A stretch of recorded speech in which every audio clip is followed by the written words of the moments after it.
gbẹ̀ngbẹ̀ng òní yín ọlọ́run kò jẹ́ kí a rí yín pẹ́ ọlọ́run má gbà yín lọ́wọ́ wa báyìí ọlọ́run má sì já àwa náà ní ẹ̀yìn yín ọlọ́run bá ṣàlékún dáadáa yín gbogbo iṣẹ́ olóore tí ẹ̀ ń ṣe ọlọ́run kí ó ṣe ní àtẹ́wọ́gbà fún yín kó sì jẹ́ kí ẹ ṣe pẹ́ la hawla wala quwwata illa billah láti ọ̀dọ̀ yín mo kí gbogbo àwọn bàbá wa yòókù náà tí wọ́n wà ní ìjókòó ẹ ṣe àmójúkúrò fún mi pé ìmọ̀ orúkọ wa ní ìkọ̀ọ̀kan aláwọ̀kọ́ náà ẹlẹ́ẹ̀kejì torí àsìkò bí mo sọ fún Malam Yusuf pé àwọn ò kì í fẹ́ gbàsìkò níbi commissioning our project by gbogbo tá a bá ṣe ó pọ̀ tán bíi 2 hours pẹ̀lú ògbọ́nà kí a ti tó ká mo wá ti ọ̀dọ̀ àwọn bàbá ìmáàmù kí o gba àwọn bàbá mi yòókù tí wọ́n wà ní ìjókòó ọlọ́run ó jẹ́ kí a rí yín pẹ́ ọlọ́run bá san yín lẹ́san rí yín. àwọn ìyá wa tí wọ́n wà ní iwájú mi náà mo kí gbogbo yín ẹ kú ìkàlẹ̀ ẹ kú ìdìde ọlọ́run san yín lẹ́san rí yín ọlọ́run gba ìjókòó yìí ní ẹ̀sìn fún yín gbogbo àwọn bàbá wa ní iwájú ń bì àti àwọn ọ̀rẹ́ àbúrò ẹ̀gbọ́n ní ẹgbẹ́ wa ń bí náà àkí gbogbo yín irú ìjókòó yìí sharaf ló jẹ́ fún Islam iyì Islam ni ọlọ́run má jẹ́ kí irú rẹ̀ kó tán ní ìgbésí ayé wa mi bá sọ pé ọmọ ìyá mi tí ó bá wa sọ̀rọ̀ agbègbè táwa máa ń sábà sọ̀rọ̀ nípa rẹ̀ gangan ó ní ó ti lọ yẹn so kò ní jẹ́ kí ọ̀rọ̀ mi ó pọ̀ púpọ̀ tí ó ṣe jẹ́ pé a ṣe máa ń sọ̀rọ̀ sí nípa agbègbè yẹn ó ní pé irú project yìí ẹni tí ó bá mọ̀ nípa construction àwa náà mọ̀ tí ó dúró yìí bó ṣe mọ̀ kò tó nǹkan kan o nínú tí acadip fẹ́ o nínú tí acadip sì ní bùkátà sí pẹ̀lú iṣẹ́ tí wọ́n gbé lọ́wọ́ ṣùgbọ́n bó ṣe mọ̀ yẹn àwa náà mọ̀ tí ó worth àmọ́ tó worth ẹni tí ó wá ṣe wọ́n yẹ ṣe ara ìlú wa ń bí yìí olùmọ̀ye sọ pé àfáà tí ó bá wa sọ̀rọ̀ ọlọ́run wọ́n ti sọ gbogbo agbègbè tí ó yẹ kí á sọ̀rọ̀ lọ eléyìí náà ó ń jẹ́ ẹ̀kọ́ fún ẹnìkọ̀ọ̀kan wa pàápàá jùlọ àwa tí ọlọ́run bò láṣìírí àwa tí a ní ẹnìkan wò sùsùn níjọ́ kan ó ní ó dàbí pé ọ̀pọ̀lọpọ̀ àwọn olówó nílùú tiwa ń bí yìí bóyá torí pé ìpìlẹ̀ owó wọn kò clean ni ò jẹ́ kọ́nà wọn darí wọn sí ibi tí ó yẹ kí wọ́n máa náwó sí very unfortunate tá a bá sì wò ó wàláì ó fẹ́ jọ bẹ́ẹ̀ àwọn èèyàn wa ní ilẹ̀ lábáwá pàápàá jùlọ ní Saudi Arabia Kuwait àti bẹ́ẹ̀ bẹ́ẹ̀ lọ wọ́n nífẹ̀ẹ́ dáadáa débi pé èyí ó fẹ́ máa ṣe mà pé àlùjánnà kan náà làwa sì jọ ń wá wọ́n rántí project kan tí a ṣe nígbà tí ẹni tí ó kó project yẹn fún ẹni tó jẹ́ wásítọ̀ láàrin wa sí ẹni tí ó lówó gangan tó ní project the last batch of the money ó wá ní àwọn points nínú bí ká sọ pé bí àwọn kọ́bọ̀ ọjọ́ àbí àwọn 5 kọ́bọ̀ #1 níta lò láti kó tó di pé a rí coins mọ́ ní ìlú wa Nàìjíríà ní ọ̀dọ̀ àwọn èèyàn ní Saudi Arabia wọ́n ń pè ní Riyal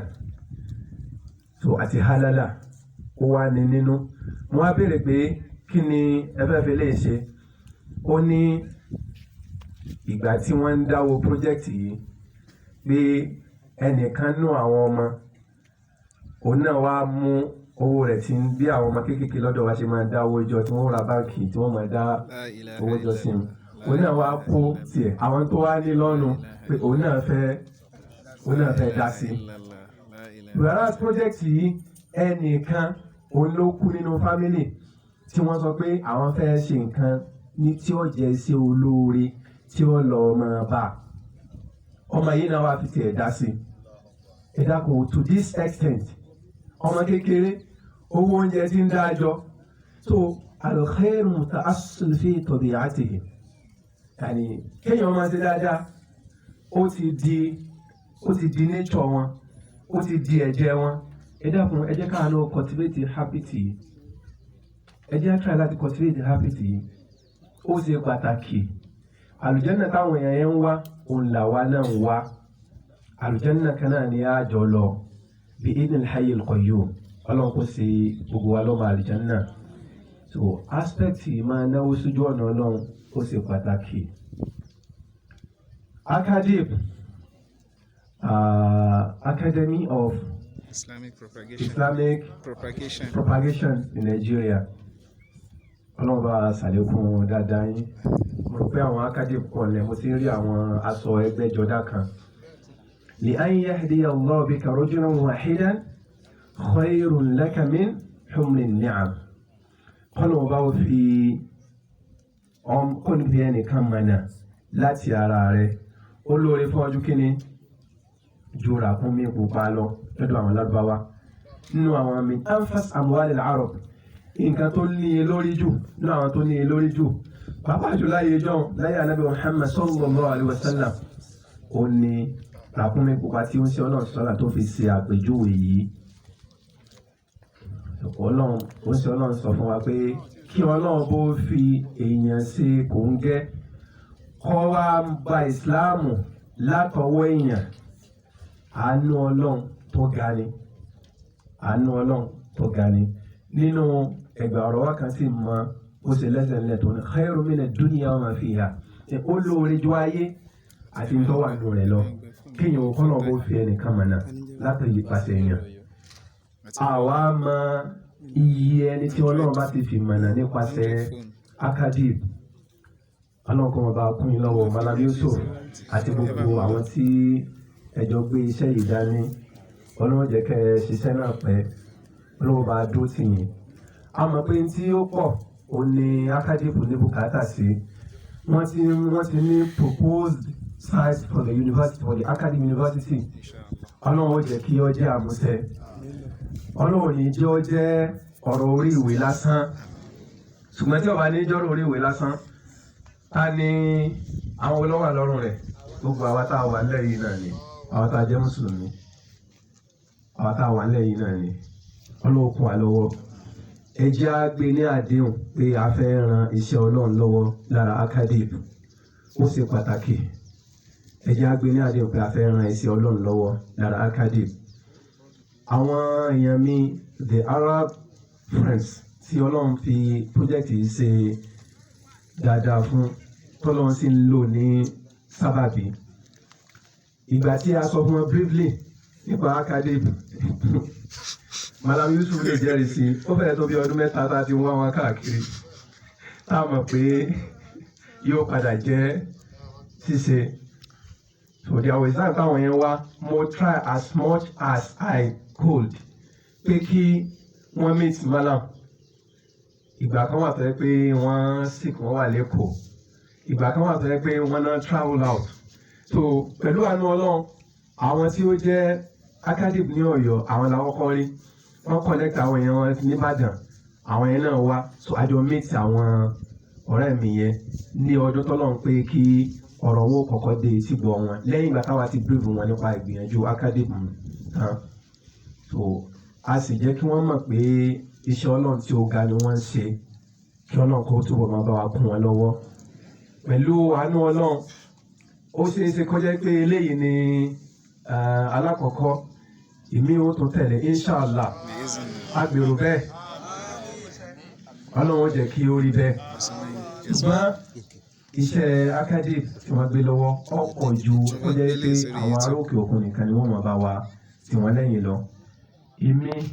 àti ẹ̀yin àwa náà ní bùkátà sí kí á dá sí ọlọ́run kí ó gba gbogbo àwọn ìgbìyànjú wa lẹ́sìn mo kí àwọn bàbá wa Adépọ̀jù ọlọ́run bá wa san ilé ẹ̀san lóore ọlọ́run bá wa ṣàlékún dáadáa yín ìjọ tí a wá visit ẹ̀yin náà ní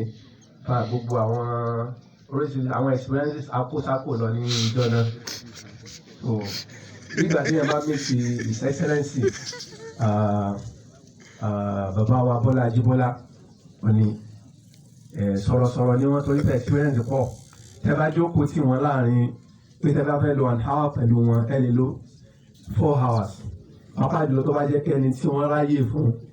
so oríṣiríṣi ni ohun tí wọ́n máa sọ again lọ́pọ̀lọpọ̀ níjọ́ tí a visit bàbá ọlọ́run kí ó jẹ́ ká rí yín pẹ́ ọlọ́run kí ó wá san yín lẹ́san lóore láti ọ̀dọ̀ yín náà àti Malam Yusuf ọlọ́run kí ó tẹ́wọ́ gba gbogbo àwọn ìgbìyànjú tí ẹ̀ ń ṣe akadé ọlọ́run má jẹ́ kí ó bàjẹ́ gbogbo ibi tí a ń tàn máa pé kí ìpèpè náà ó dé ká dá yunifásitì sílẹ̀ ni àti bẹ́ẹ̀ bẹ́ẹ̀ lọ ọlọ́run kó bá wa jẹ́ kí ó débẹ̀ kó ju bẹ́ẹ̀ lọ la hawla wala quwwata illa billah a kí